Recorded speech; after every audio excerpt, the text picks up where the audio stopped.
কি হুজুর কি নামাজ থেকে বার হয়ে জাগা নাকি মাঝে মধ্যে যখন কষ্ট লাগে ঈদ দেখাইছে এটা গুনে টুনে খাইছে নাকি? এই জন্য যে বৃষ্টি বাদলের দিন আমরা বাচ্চাদেরকে নিয়ে নামাজ পড়তে পারি না, জুম্মা একসাথে পড়তে পারি না। আপনারা একটু সহযোগিতা করেন যেন আমরা এই বড় মসজিদটা অর্জন করতে পারি। যে আমরা আমাদের ঘরগুলার তো অনেক সুন্দর রাখি, চকচকা রাখি, টাইলস দিয়ে একদম মুরাইয়া 2 তলা 3 তলা 5 তলা রাখি, কিন্তু আল্লাহর ঘর মসজিদ যা আমাদের নিজেদের ঘরের চাইতে বেশি সুন্দর রাখা উচিত, বুঝছেন? হচ্ছে গাজীপুর জেলার কাপাসিয়া উপজেলার সিংহশ্রী ইউনিয়নের একটি গ্রামে। এই গ্রামে এরকম একটা মসজিদে আসছি যে এই 2026 সালেও বর্তমান যুগে আসলে এইরকম মসজিদ আমাদের অঞ্চলে আছে। হ্যাঁ, এটা আপনাদেরকে একটু দেখানোর জন্য আমি নিয়ে আসছি, পরে বাদবাকি বিচার বিবেচনা আপনারাই করবেন। ঢুকতো এদের দরজাগুলো একদম মনে হয় এটা কি দেখাইছে, এটা গুনে টুনে খাইছে নাকি? গুনে তো খাইছে ক্যামেরাম্যান, এরকম মনে হইতেছে না? যাক, এই যে দেখেন, আপনারা আসেন একটু ভিতরে দেখাই। এই যে মাটির যতটুকু সম্ভব এলাকাবাসী হয়তো অর্থনৈতিক অবস্থার কারণে ঠিকঠাক করে রাখতে পারতেছে না।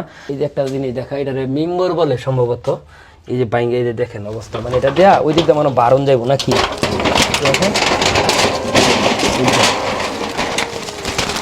দেখছেন অবস্থা, মানে এদিকটা মসজিদের এমন একটা হাল এই মসজিদের যে আমরা একবারে মিম্বর দেয়া বাইরে আয় বসছি।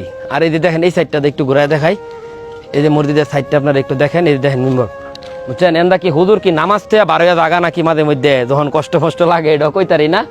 হুজুরে দিঘায় যে হুজুর কি নামাজ থেকে বার হয়ে যায়, বার হইবার লাগে জায়গা রাখছে নাকি আসলে মূলত এখানের অবকাঠামো খারাপ দেখে এই অবস্থা। এই দিন বাইঙ্গা থেকে একদম পড়ে যেতেছে, বুঝছেন? এটা হচ্ছে মসজিদের অবস্থা। নামাজ থেকে কেন্দা বার হয়ে যান না, এটা কি কারণে এরকম ভাঙা? এটা দেখে অনেক কষ্ট লাগে আমাদের অনেক। আচ্ছা, এই এলাকার মানুষজন যারা আছে তারা কি অনেক দরিদ্র? হ্যাঁ, এমনি 1-2 জন আছে একটু স্বাবলম্বী, তারা একটু চেষ্টা করে দিবে, কিছু অর্থ দিবে। হ্যাঁ, অল্প কিছু অর্থ দেওয়া তো এটা সম্ভব না। দর্শক, এখন মূল কথা হচ্ছে যে প্রায় 60 বছর বয়স হয়েছে এই মসজিদটার, আর বর্তমান যুগে কিন্তু আসলে এরকম ভাঙ্গা সাঙ্গা মসজিদ নাই। যা দেখছেন আপনারা যে আসলে এখান থেকে কষ্ট লাগলে ইমাম সাহেব নামাজ থেকে ফলা, এরকম কিছু না। মূলত অর্থনৈতিক অবস্থার কারণে তারা এই মসজিদটা করতে পারতেছে না। যে বাংলাদেশের ভিতরে যে কয়টা ভাঙা টাঙ্গা মসজিদ আছে এর মধ্যে এটাও একটা অন্যতম মসজিদ হয়ে দাঁড়াইবো। তো এই এলাকাবাসী যারা আছে খুব বেশি টাকা পয়সা নাই, যদি থাকতো তাহলে কেউ কিন্তু হাত পাততো না। আমরা যারা মুসলিম আছি, আমাদের যদি মসজিদটা দেখা বিন্দু পরিমাণ মনটা খারাপ লাগে, তাহলে আমরা আসলে অনেক টাকা পয়সা ভাঙি। এখানে কেউ 1 লাখ 2 লাখ 5 লাখ দিবেন এরকমটা না, মন হৃদয়ে 10 লাখও দিয়ে দিতে পারেন। এমনও মানুষ আছে মন হৃদয়ে যে আমি একাই একটা মসজিদ করে দিব, নয়তো একটা মসজিদের পিলার করে দিব, ঠিক আছে? নয়তো আপনি 5টা টাকা 10টা টাকা আমাদেরকে দিতে পারেন। আমাদের স্ক্রিনে দেওয়া যে নাম্বারটা আছে এটা বিকাশ এবং নগদ নাম্বার, আমরা এই নাম্বারে আপনাদেরকে দিচ্ছি, এবং এই নাম্বারে আপনারা যে যা পারেন অবশ্যই দিবেন, আমাদের সাথে শরিক থাকবেন। অথবা কেউ যদি সরাসরি এসে দিতে চান, আমাদের ভিডিওতে সম্পূর্ণ ডিটেলস দেওয়া আছে, আপনারা এসে দেখে সহজে এখানে দেওয়া যেতে পারেন। আর এখানে পাশে একটা মাদ্রাসা আছে, আর মাদ্রাসার অনেকগুলো ছোট ছোট কোরআনের পাখি আছে, তারা ওই জায়গায় নামাজ পড়ে, এলাকাবাসীও নামাজ পড়ে। তা আপনাদের কাছে আসলে করজোরে অনুরোধ করতেছি, আপনারা এই মসজিদটা আসলে আমরা কাজ ধরার চেষ্টা করতেছি যে মসজিদটা যেন ভালোভাবে করতে পারি, সামনে এগিয়ে নিয়ে যেতে পারি। সেজন্য আপনাদের সকলের সহযোগিতা চাই। আপনারা যে যা পারেন আমাদেরকে আসলে দানের হাত বাড়িয়ে দিবেন। আমরা আসলে দরিদ্র এলাকা, বর্তমানে এমন মসজিদ থাকার কথা না, যেন আমরা এই বাচ্চাদেরকে নিয়ে যেন একসাথে সবাই নামাজ পড়তে পারি। কারণ মহল্লাবাসী আসলে আসলে একসাথে নামাজ পড়া হয় না, বাচ্চারা জামাত তরক হয়ে যায়।